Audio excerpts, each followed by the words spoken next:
Kalau intensinya udah salah dari awal, kalau pikirannya udah soal saya mau jadi lebih baik dari tetangga saya atau saya mau menang kompetisi ini, itu ya nggak apa-apa sih, itu ambisi gitu ya, menang kompetisi. Cuma kalau di drive oleh segi kompetisi dan kemenangan, itu yang akan membuat kamu kehilangan lagi inti dari bermain musik itu apa sih.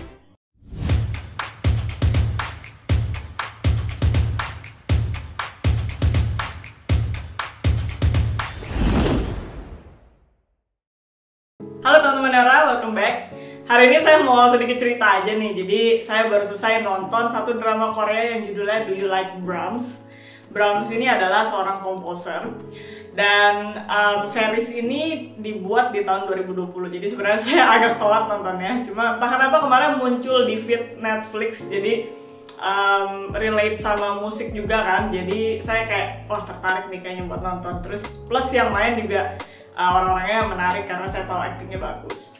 Nah, anyway, setelah selesai nonton film ini atau series ini, saya dapetin beberapa pesan moral di baliknya. Nah, menurut saya juga ini adalah series yang bagus juga untuk ditonton, walaupun terlepas dari ada segi dramanya ya. Cuma dari segi sebagai seorang musisi atau sebagai seorang student musik klasik di sini terutama ya, ini benar-benar hal yang pasti kamu bisa relate deh, dan ini bisa jadi pelajaran juga buat kamu kalau kamu lagi memang mendalami musik secara profesional.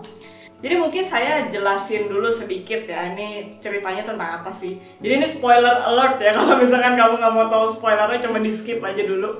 Jadi ceritanya ini sebenarnya adalah ada satu tokoh wanita utama ya, di sini dia itu adalah seorang mahasiswa jurusan bisnis. Oke, tapi dia dalam hatinya tuh dia punya passion dan kecintaan yang besar sekali akan violin, ya, dan dia ingin banget untuk bisa jadi mahasiswa musik, walaupun itu ditentang oleh keluarganya juga, which is ini sangat relate again karena ya apalagi di Indonesia ya, kalau kita belajar musik, saya pun dulu ditanyain kan mau jadi apa sih, mau kerjanya tuh apa sih, dapat uang dari mana sih. Nah ini juga sama, dia benar-benar ditentang dan dipertanyakan juga dari segi itu. Tapi karena dia cinta banget sama violin, dia berusaha keras selama 4 tahun mempersiapkan diri sampai akhirnya dia bisa masuk ke satu perguruan tinggi dan dia ngambil jurusan musik. Oke, jadi di situ ada struggle-nya dia juga, gimana dia bisa sampai ke situ, dan setelah dia berada di universitas musik, apa sih yang dia hadapi, lingkungannya itu seperti apa. Karena di sini struggle terbesar dia adalah dia itu sudah ibaratnya kan jadi sudah berumur lebih tua dari teman-teman di sekitarnya yang baru masuk jurusan musik, kayak anak SMA gitu ya, yang baru masuk universitas itu kan pasti umurnya udah lebih muda dari dia, sedangkan dia udah 4 tahun mesti spend time buat mempersiapkan diri ke universitas musik. Oke, jadi itu struggle dia. 니들 여기 잘 익어. 성적 순이지. 그럼 꼴찌를 하지 말든가. So, jadi ada 3 poin di sini setelah saya nonton series ini yang menurut saya semoga bisa jadi pelajaran juga buat teman-teman ya. Dan ini juga sebenarnya pengingat dan pelajaran lagi buat diri saya sendiri juga. So, jadi poin yang pertama adalah seseorang tuh bisa loh kehilangan interest akan satu instrumen walaupun awalnya dia cinta banget sama instrumen tersebut. Nah ini juga mungkin saya akan memperkecil ranahnya ke dunia musik klasik karena di situ juga memang ranahnya musik klasik, dan menurut saya ini relate banget memang di musik klasik karena dulu saya juga mahasiswa musik klasik. Nah jadi di situ ada beberapa tokoh utama yang dia tuh dibilang punya talent luar biasa ya. Dari dia kecil tuh orang-orang udah lihat mereka punya talent. Tapi karena musik klasik itu kental sama yang namanya kompetisi, pressure, mereka tuh sampai kehilangan nikmatnya bermain instrumen tersebut. Jadi ada satu contoh pemain utama prianya di situ adalah pemain piano, ya, jadi pianis. Ada satu masa di mana dia ikut kompetisi tapi dia juara kedua. Nah terus lalu ada temennya dia orang Korea juga tapi juara 1. Jadi dia selalu dibanding-bandingkan dengan si juara satunya ini. Karena again yang namanya kompetisi apalagi di dunia musik klasik tuh agak harsh ya. Kalau misalkan kamu nggak yang the best, itu tuh kayak ya walaupun juara 2 itu udah keren banget ya, juara 1 tetap menjadi orang yang lebih dipandang gitu. Jadi ada pressure itu. Lalu yang berikutnya adalah dia berkompetisi tuh bukan karena dia suka berkompetisi, tapi karena dia ingin memenangkan hadiah dari kompetisi itu untuk membantu keluarganya. Ya.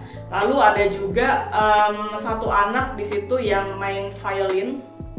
Jadi ada pemeran ininya juga, pemeran tambahannya juga. Di situ dia waktu kecil berbakat sekali main violin. Lalu mamanya melihat bakatnya dia, dan karena mamanya ini orang yang saklek banget melihat talent anaknya dikurung, suruh latihan aja terus berjam-jam. Padahal waktu itu masih kayak 7 tahun. Ya karena mamanya lihat talentnya dia dan beranggapan bahwa talent ini tuh harus dipush terus. Nah sampai akhirnya si wanitanya begitu dia udah dewasa, dia tetap bisa bermain violin dengan bagus gitu ya. Dan akhirnya juga menjadi seorang yang dikenal juga di akhir series ini. Cuman di perjalanannya dia akhirnya kehilangan juga kecintaannya dia pada si instrumen violin itu sendiri, karena jalannya ke atas itu tidak mengenakan, itu penuh pressure. Saya bisa lihat ini juga waktu saya jadi mahasiswa musik ya, dimana orang itu berlomba-lomba untuk latihan berjam-jam dan berusaha menjadi lebih hebat dari orang-orang di sekitarnya. Padahal yang namanya nomor 1 itu nggak ada ya, itu cuma ilusi doang. Kamu nomor 1 hari ini juga besok ada lagi yang melampaui kamu, ada lagi yang melampaui kamu, ada lagi yang melampaui kamu. Jadi nggak pernah selesai gitu sebenarnya. Jadi itu sebenarnya cuma kayak ilusi yang dibuat oleh society. Nah jadi itu sebenarnya adalah pengingat bahwa ya musik itu bukanlah sebuah kompetisi ya, itu adalah sesuatu yang cuma dibuat aja oleh society. Yang nggak ada yang namanya the best of the best tuh nggak ada gitu. Jadi itu adalah pelajaran pertama yang jadi pesan moral dari series tersebut. Nah pelajaran yang kedua adalah tentang profesionalisme. Jadi di situ ada pesan bahwa saya lupa siapa yang ngomong orangnya, tapi ada di situ pembicaraan bahwa orang tuh nggak mau lihat kalau kita sebagai performer punya masalah apa. Dan ini true. Dan ini sebenarnya adalah profesionalisme nggak cuma di musik aja, tapi di segala bidang. Kita harus bisa show up dan orang tuh nggak mau tahu kita punya masalah apa gitu.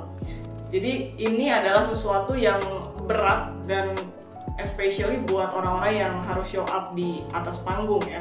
Karena orang yang nonton itu kalau datang ke konser ya mereka udah invest waktu, mereka udah invest beli tiket ya untuk nonton kamu gitu, untuk nonton seorang musisi.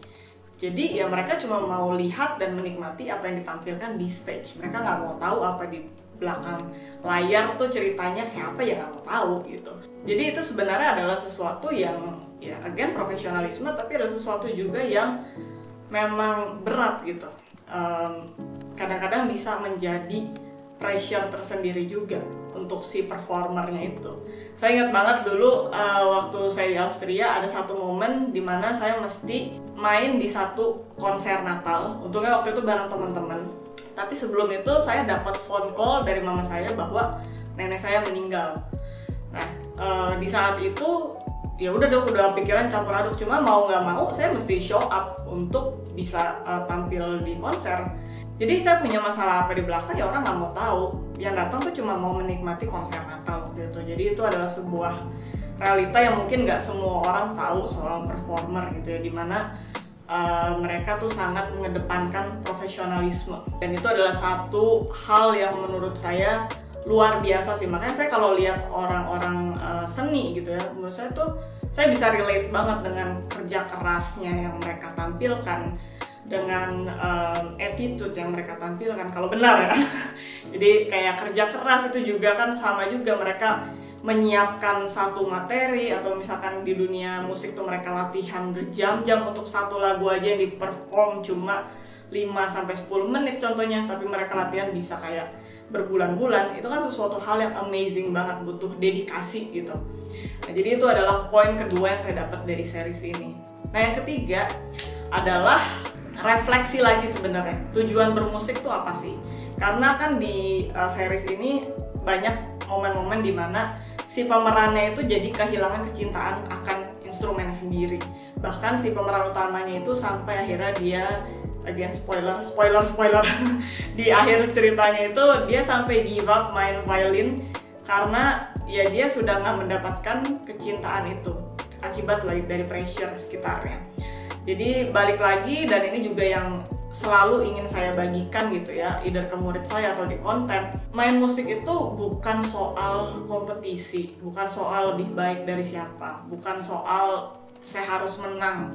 Ya, tapi main musik itu awalnya kan pasti karena kamu suka ya dengan satu instrumen. Kamu senang ngedengerin lagu klasik contohnya, atau kamu seneng dengerin spesifik suara gitar contohnya, kayak gitu. Jadi kecintaan itu yang semestinya kamu bawa terus ya di sesi latihan, di sesi kamu perform.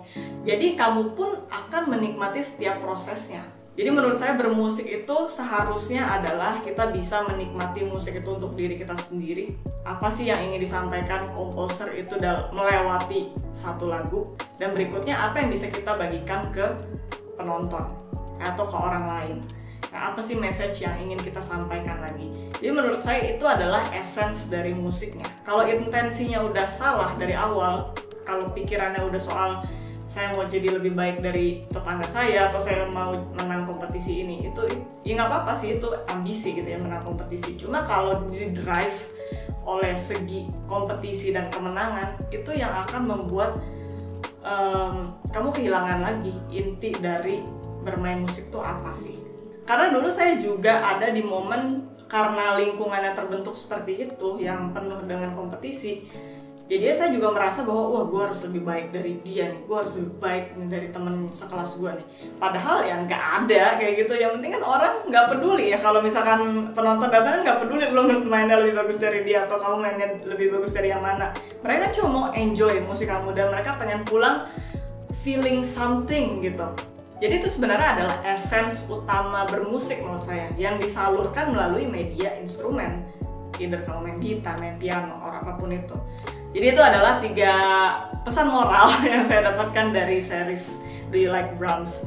Saya saranin kalau memang kamu suka nonton hal-hal yang berbau musik, ini bisa banget kamu nonton, karena syarat dengan pesan moral dan juga ya sebenarnya nilai-nilai kehidupan ya, walaupun di situ kan juga ada dramanya, cuma nggak berlebihan lah dramanya.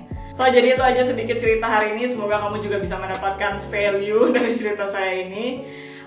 Again, saya demen banget cerita-cerita kayak gini, berbagi juga soal cara belajar mindset. Karena buat saya tuh bermusik atau belajar musik tuh nggak cuma kita perlu tools dari segi fisik ya, tapi kita juga perlu mindset di sini yang benar.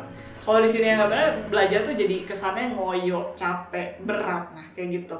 Jadi makanya saya sering banget bikin konten kayak gini. Oke, jadi semoga bermanfaat. Kita ketemu lagi di video berikutnya. Bye-bye.